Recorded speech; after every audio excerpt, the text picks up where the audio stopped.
Greetings folks, and I hope you're all happy and healthy out there in collecting land, and welcome back to the channel for another 1/6 scale figure unboxing and review.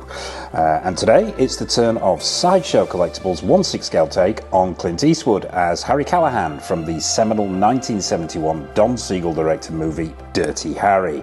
There are two versions of this figure, the normal version with sports jacket and red sweater, and the version we're going to be taking a look at today, the final act variant, which sees Harry donning a brown suit for his final showdown with the serial killer Scorpio.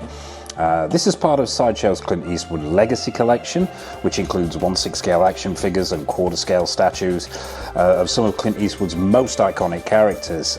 So, usual format folks, box, accessories, figure and then showcase at the end. But before we dive in, a massive thank you to everyone who supported the channel, and please drop a like on this review and help other people find the channel as well. And if you haven't already, please mash that subscribe button and bell notification icon so you're not missing any of the 6 scale goodness that's coming up on the channel, and trust me, there's a hell of a lot of it. But that's enough of an old man's ramblings. On to the box. Let's stop it from spinning and have a quick look at it. People who know Sideshow will know this style of box. It is shoebox design, decent heavy quality card. On the front here you've got this picture of Harry himself with the revolver, and it's a sort of stylized picture with this sort of fractured glass, broken glass look to it, and I believe this is one of the pictures that was actually used in the promotional stuff for the movie and the poster art itself. Underneath it says Clint Eastwood and Dirty Harry in the font used for the film. Sideshow symbol there, 6 scale. You've got this sort of bronze foil effect sticker on the bottom here with Clint Eastwood's signature, and it says Final Act Variant. Around this side, just Clint Eastwood's signature, Legacy Collection again, and Sideshow at the bottom. Same story on the right hand side. On the top of the box, it just says Dirty Harry. I don't think we've got anything on the bottom, no. Around the back, relatively plain, but you've got this, once again, this stylized San Francisco skyline here, and I believe this image as well was used in promotional material for the movie. Could be wrong there though. But at the bottom says Clint Eastwood Dirty Harry again. You've got sideshow.com, and that is pretty much it. Shoebox design, as I mentioned. We'll just pop this turntable to one side and just see if there's anything going on the inside of this box. Fair to say at this point, this is a brand new figure, literally just come through the door and gone straight in front of the camera, so it's a voyage of discovery for me. What you've got is the usual clamshell, plastic clamshell with the figure underneath it, and you've got this band across the middle here, which Sideshow sort of started doing with their figures, and it says Clint Eastwood Legacy Collection, so collectors of Sideshow figures will recognise this kind of packaging. And that's pretty much it, apart from some warnings and credits on the bottom there. Don't piss this figure off or you might lose the ability to count. So yeah, that's the packaging. Very nice, very professional, very in keeping with the that Dirty Harry aesthetic. So without further ado, let's get this guy out the box, let's grab all the accessories and dive down onto the table and have a look at everything that he comes with. Okay folks, so seals broken, accessories out. Let's take a look at everything that you get. Not a vast amount here, so this shouldn't take too long. We will start with the hands as we always do. You know me and my strange hand thing. 9 hands in total, so a good variety of hands. There's an open palm pair on the figure already. We'll grab a couple at random. There's fisted hands, there are gripping hands for the weapons and the other accessories. Sort of open palm gesturing hands. We'll have a look at one close up. Let's take a look at the sculpt and the paint application. Looks pretty good here. The paint applications are nice. There's multiple paint going on there for capturing that skin tone and texture. There's vein work and bone work in the backs of the hands, the reddening of the knuckles there, even attempt at fingernails if the camera's catching this, even with cuticles in as well, which is a nice touch. Probably be nice to see a little bit more creasing in the palms there, but overall, yeah, the hands are pretty well sculpted and pretty well painted. And as always with Sideshow, they put wrist pegs into every single hand, which I think is a great idea, so props to Sideshow for that. They're securely fitted into the hand, so they should come out at the the wrist joint itself, and it really just makes swapping out the hands that much easier. And there's hopefully no need for hot water or hairdryer. But yeah, props to them for putting a peg on each hand. But we'll grab a fisted hand, have a look at that, and it looks pretty much like the same story here, with paint applications and sculpt. Yeah, very good. Yeah, so we're off to a good start there. So that's the 9 hands. We'll pop those to one side. What else do you get? Let's take a look at his badge. Now, this badge is, it's hard to describe. I don't know whether this is solid plastic or whether this is card that's been covered in plastic. It feels like solid plastic. Now, I think you've got the ability to fold this over, but I probably wouldn't recommend it with it being plastic. It's going to perish there at the bend if you do that for any length of time. But yeah, it's Harry's police badge, and very nicely done it is too. The level of detailing here is really, really good. You've got the plastic star in the middle there to replicate the metal star. It says Inspector 2211, which is the correct number. San Francisco Police underneath it, and it's just nicely painted with this black and gold paint, and yeah, a really good representation of the star that he hurls away in disgust into the water at the end of the film. Below there you've got his police ID, and that is really detailed, very, very nicely, even down to a tiny little picture of Harry himself.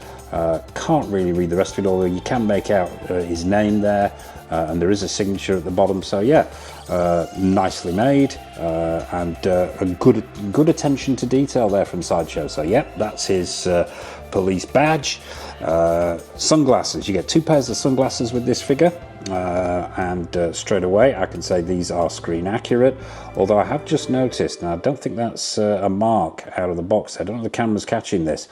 Brand new figure, and this is the first time I've seen these accessories, and I'm seeing a dark mark on that, an imperfection on that lens on the right hand side. I'm not sure whether the light's catching this, but there is a dark mark there. Now I don't know whether that's just something caught on the lens. It looks like it's an imperfection in the plastic, so yeah, no, that's not good. Fortunately there are 2 pairs of these, but yeah, they don't have any arms. So I'm assuming these are going to be slotting into grooves in the side of the hairline above the ears, but they're nicely sculpted and nicely painted without that flaw. They look screen accurate to me. They've got that sort of curved shape. The shape looks nice. Paint applications are pretty good, and yeah, fortunately we've got 2. Let's just hope that this second pair don't have that imperfection. No.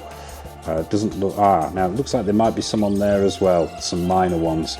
Yeah, the sculpt here could be better. I think QC issues here on these lenses. But overall, yeah, they are relatively well sculpted and painted, relatively screen accurate, and as with all 1/6 scale glasses, I will issue my standard warning: exercise caution when taking them off and putting them onto a figure. Super delicate, and a real ball ache if you break them to replace. So yeah, that's your sunglasses, and finally the gun. Now, where would Harry be without his infamous handgun? Not a Magnum 44, as a lot of people happened to be quoting when this film was released, and many, many years afterwards. It's actually a Smith & Wesson Model 29, and as regulars to the channel will know, I am giving myself an education on weaponry and handguns. The ammunition that went in this gun was 44 Magnum, but the gun itself, as I say, is a Smith & Wesson. But nicely sculpted here, all in plastic. Some nice paint applications going on here. There's some silver dry brushing, weathering around the trigger and around the chamber. The chamber revolves. The handle is nicely done to give that wood effect, and there's some detailing picked out with this brass coloured paint. Silver detailing there for the safety. No cocking action here, but the chamber revolves, and if the camera will catch this, there are actually sculpted in bullets in that chamber. I would like, and this is just a personal bugbear, and I mentioned this before in reviews, I wish 6 scale figure makers, when they're making weapons, it doesn't matter whether they're handguns or rifles or whatever, it will bore out the barrel properly. I just find it really off-putting because Harry's always going to be posed with this gun. Come on, let's face it. This is his signature weapon. It's part of him. It's his tattoo almost. And I just find it just one of those little things that grinds my gears. Please bore out the barrel so it looks more realistic. But yeah. Overall, that's the Smith & Wesson Model 29, and a good job Sideshow have done of it too. So we'll put that to one side. And finally, let the whinging commence on my part. It's the Sideshow base. Yeah, it's the usual story from Sideshow. It's this black piece of hexagonal plastic, and that's it. Come on, get a grip, Sideshow. It's 2024, we're creeping towards 2025. You've been using these things forever. Bin them, stop it, it's not necessary, really. In these days of diorama bases with all kinds of wonderful things going on them, and we're still greeted with this at this price point, it doesn't cut it for me, it doesn't. And to add insult to injury, they've started doing this thing where they actually, what little detailing they do put on it, which in this case is Clint Eastwood's signature and legacy collection, is printed on the bottom. Why? Just simple question, Sideshow, why are you doing this? Stop it. Other figures, like the Michael Myers figure, and I'm trying to think of other ones, Snake Plissken, Escape from New York, at least they had that on the bottom, on the top here, which still isn't really that good because you can barely see it, but why would you print that on the bottom? Who looks at the underside of a base for their figures? But yeah.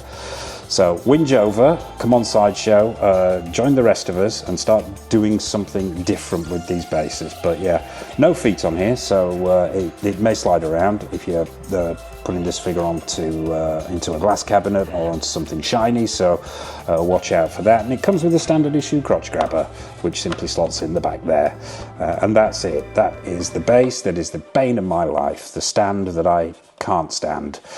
So yeah, we'll pop that to one side forever and a day. So that's it, that's your accessories. So without further ado, let's bring out Dirty Harry himself. Let's get Harry onto that ridiculous stand, onto the turntable, and have a close-up look at the big guy. Okay folks, so here he is. It's Dirty Harry Callahan himself, straight out of the box, straight onto that rather obnoxious stand, straight onto the turntable, and first impressions. A bit of a mixed bag going on here. Yeah, there's some good stuff going on here, and maybe some not so good stuff going on here. It's probably fair at this point to be completely upfront about my relationship with Sideshow Collectibles. I have a bit of a love-hate relationship with them. Got a number of their figures in the collection.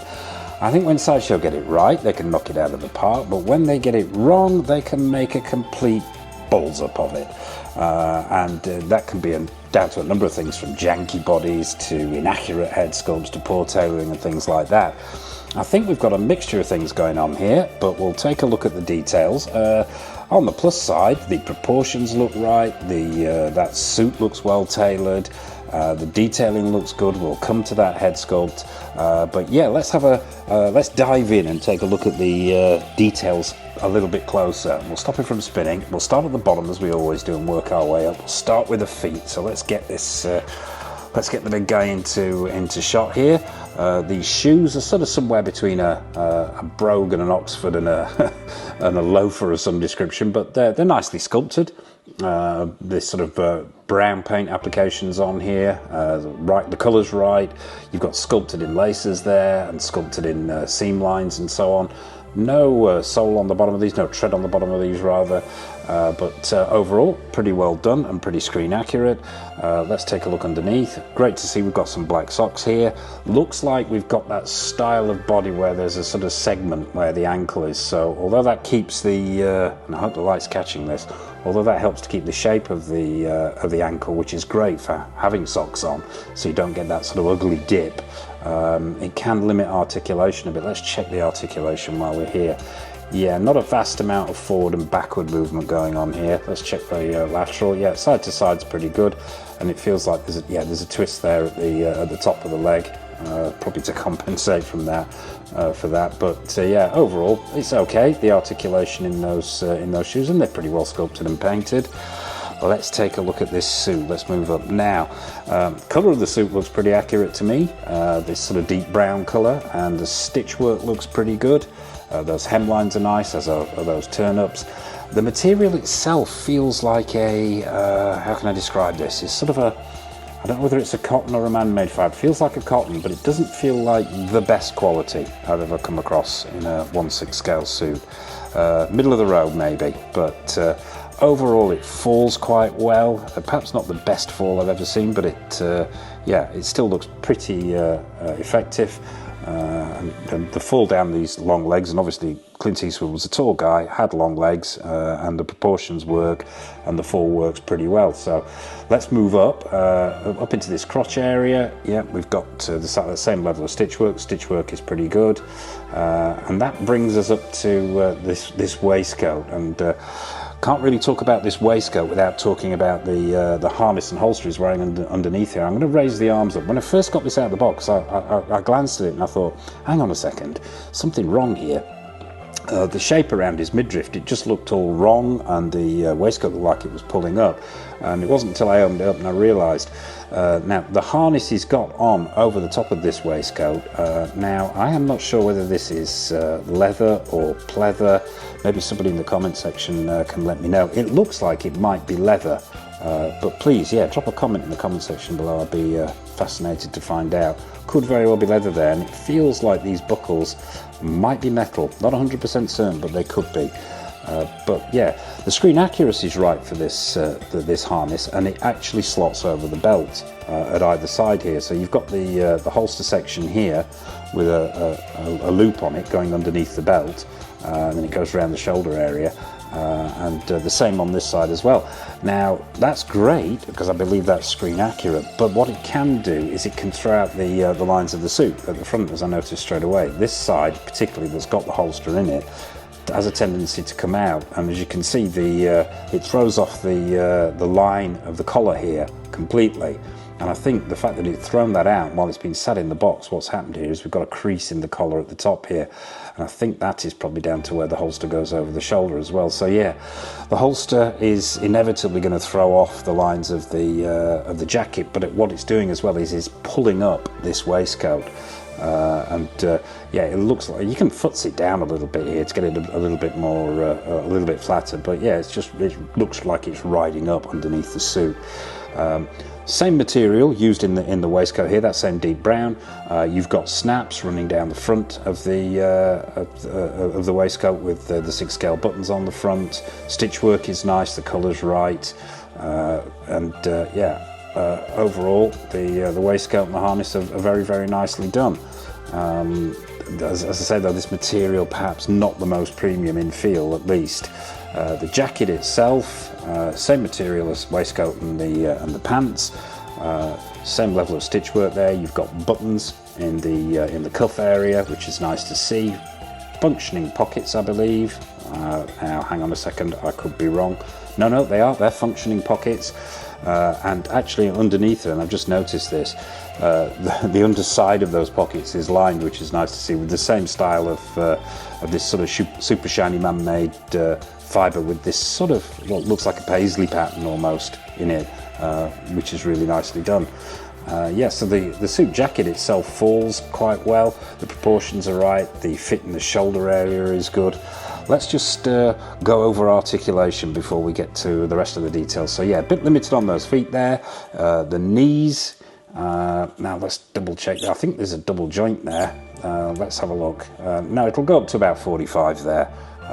Which is pretty good. I mean, I don't think this is going to be one for super dynamic posing, but you know, you want to get some movement in there. You want to see some articulation for those poses. As I mentioned before, at the hip area there, you've got a swivel, which is great. Let's see how far his legs will go out without damaging this suit. Yeah, you've got a good range of motion going out to the side there, and that feels like that's ratcheted, which is nice to see. Let's check at the hip area. Not a huge amount of waist movement. In fact, there's nothing at all going on there as far as I can tell. forward and backward is pretty limited as well, so not particularly good articulation at the waist there, but the top area of his legs makes up for it. Let's take a look at the shoulders. Have we got a butterfly joint going on there? Yes, we do. So the arms will come out to 90 degrees there, or 45 degrees rather. Let's check the bend in the arms.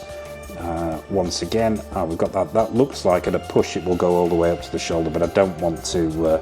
I don't want to overtax it because I don't want to damage anything. Yeah, that's going to be limited by the layers he's got on here, because you've got what? You've got the shirt, the waistcoat, the jacket, and he's got the shoulder harness on as well, so not going to push that too far. The shirt underneath this waistcoat looks well tailored. Feels like a cotton material. The stitch work is really nice in there, and the collar's done really well. That tie is that material. Let's just undo these snaps so we can see underneath inside this waistcoat. Not the easiest things in the world to undo these and do back up, so talk amongst yourselves while I open that up. So yeah, inside there's that cotton shirt, slightly off white. I think it's not a perfect white. That tie is that material. How can I describe it? Collectors will know. It's like, it feels like a starched screen printed material, which I do prefer in my 6 scale ties. I've got to be honest with you. I think it makes for that minimum of futzing. There's nothing worse than having to muck around with a tie and try and get it to stay in position, because they notoriously fly around all over the place. Just do those snaps, those bottom 2 snaps up. Maybe try that top one as well. But yeah, I don't think you're going to have any problems with that tie going all fly away on you. So yeah, there you have it. That's the suit. Is it the best 6 scale suit I have ever seen? No. What puts me off? Probably the material more than anything, and the way the material falls. I think they've got the colour and the cut right, but I think at this price point they could possibly have gone for a slightly better quality suit material. But overall, yeah, it's effective, it does the job. You've got the vents at the back there, you've got that nice lining, and yeah, it falls quite well and looks pretty effective. So that's the suit. Onto the head sculpt. I'm going to pull the camera back ever so slightly here so we can get really up close with this head sculpt. Now I've got to say, straight off the bat here, when I took this out of the box, myself and Mrs. Go Figure had to sit down and have a look at this for a while, because we felt that there was something off, and I still feel that there's something slightly off here. Now, first of all, I would have been inclined to go for a fixed neck head sculpt with this particular figure. There are no swap out heads, so fixed neck would appear to be the best way forward. Simply because of this ugly gap that we've got underneath here. The camera's catching that. As I say, no swap out head sculpt, so why not do fixed neck? It makes absolute sense. But when viewed from the side, you've got this really ugly gap going on underneath the jawline here, and then into the hairline there, which really throws the figure off. If you rock the head from side to side there, you can see that it doesn't fit flush, which is really, really annoying. I've got to admit, these are the kind of niggles that really grind my gears over a period of time and play to my OCDs. So yeah, that's my first complaint on there. I think the actual sculpt itself is very, very good. I think they have captured the likeness of Clint Eastwood there really, really well. I think just the overall shape of the face, the lines there, the lips, that mole over the right hand side on his top lip there. The eyes are nice and glassy. That furrowed eyebrow, the furrowed brow there, where the eyebrows meet over the bridge of the nose. I think the eyebrows themselves are really well done. One ever so slightly higher than the other. There's that vein work in the temple there. I think the sculpt is very, very good, but as Mrs. Go Figure pointed out, she said it looks like the dead corpse of Dirty Harry and not actually Dirty Harry himself, and I think that's down to the paint applications. Now, I don't know whether the light's doing this justice, but he has a deathly hue to him, and there's a pallor to the skin which is just off. It looks like he's had his head in a bag of kitty litter, and he's covered in dust. And I think that the same goes for this hair as well. Now the hair is quite well sculpted. I don't think it's the best sculpt I've ever seen. It could be a tad simplistic, although there are individual hairs picked out there, and they've got the sideburns nicely on either side of his face there. I think it's the paint applications, I think, on this head sculpt that let it down. I think the sculpt is really, really strong, very, very strong, but the paint applications here have let it down. And like I say, I don't think Mr. Scale Figure was wrong, and you can't really see it. Well, I think the light is actually picking this up. I've got a sort of off-white to the right-hand side here, and then a straight flat white here, so you can get sort of, it's designed by me, I suppose, to give the best of both worlds in lighting. But yeah, it can't hide the fact that this guy doesn't look well. He looks ill, and I think this is down to the paint applications. It's a shame, really, because I think it's a very, very strong head sculpt, but yeah, and that gap as well, that's really going to get on my nerves. But yeah, there you have it. I think super strong sculpt there, let down by the paint applications, unfortunately. So there you have it. That is that's Dirty Harry. That's Dirty Harry Callahan, aka Clint Eastwood, in 1/6 scale, courtesy of Sideshow. Let's get him back on this stand, get him spinning again, and going for final thoughts here. Now, as I mentioned at the top there, this is literally a brand new figure, and this is the first time I've seen it. So I do put myself on the spot with these reviews. I don't. I don't sit down and think about the score I'm going to give this figure. I let the whole experience be as natural as possible. But yeah, final thoughts. I think there's a lot of good stuff going on here. I think the suit, although the material could be better, I think it's well cut. I think the colour is right. Overall, the stitch work is very good. So the outfit itself, although the materials could be improved ever so slightly, I think is on point and screen accurate. I think the body they've used here, the articulation is good, apart from that waist section. And I think the proportions are nailed on. And I think the head sculpt is very, very good. However, it's let down by the paint applications, unfortunately, which is a real shame, because that's a phenomenal head sculpt and really does deserve the TLC paint applications to bring it to life.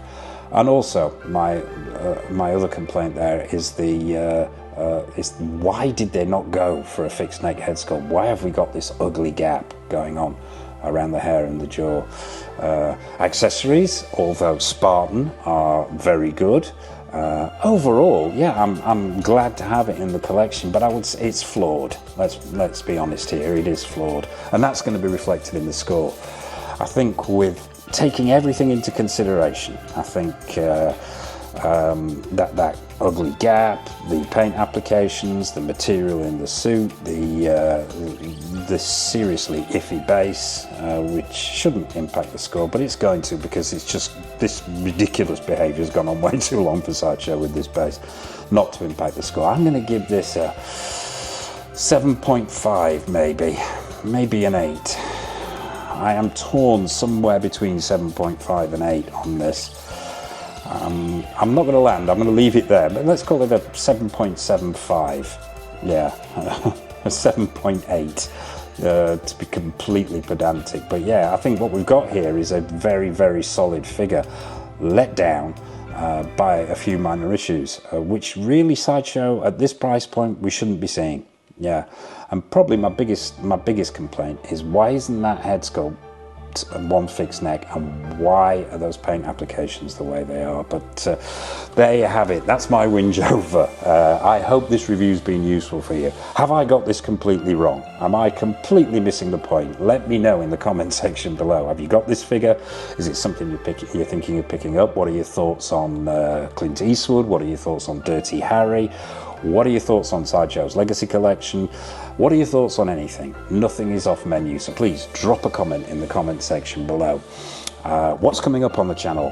We have a raft of 1/6 scale figures. I'm not going to go into all of them here because we will be here all night, but we've got stuff from InArt, Pure Arts, Hot Toys, Susu Toys, Present Toys, Sideshow. The list goes on. So as I mentioned at the top there, please mash that subscribe button and bell notification icon so you're not missing any of the good stuff that's coming up on the channel, and that will also include retro reviews and showcases and more episodes of Don't Make Me Choose as well. So I say that about wraps it up, folks. So a massive thank you for watching as always, and from myself, from Dirty Harry and myself, take care of yourselves, happy collecting, and it's over to the showcase.